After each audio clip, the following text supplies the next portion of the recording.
Status को आलेला आहे. सरकारमध्ये तिघे बसून आहे, तिघांमध्ये मी आहे मध्ये लुडबुड करणारा. आणि माझा असा स्वभाव आहे, मी सत्ता आहे म्हणून मी गुलामगिरी आयुष्यामध्ये कधी खपून घेत नाही, सर्वसामान्यांच्या हितासाठी. शिवरायांचा जो विचार आहे तो आमच्याकडे अतिशय प्रबळ आहे.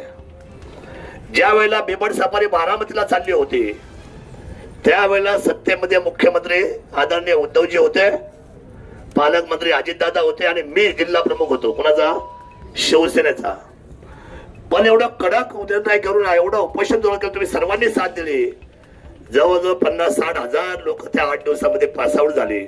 शासनाने विचार केला आणि बारामतीला लुबाडून चाललेली बिबट सफारी पुन्हा एकदा जुन्नर तालुक्याला वर्ग झाली. काळे साहेब तुमचं चालणार नाही. किती ताकद लावा तुम्ही, बारामतीची ताकद लावा, किती लावा. मी आपल्याला सांगतो, माझ्याकडे 2-3 आयुध लोकशाहीचे खूप मजबूत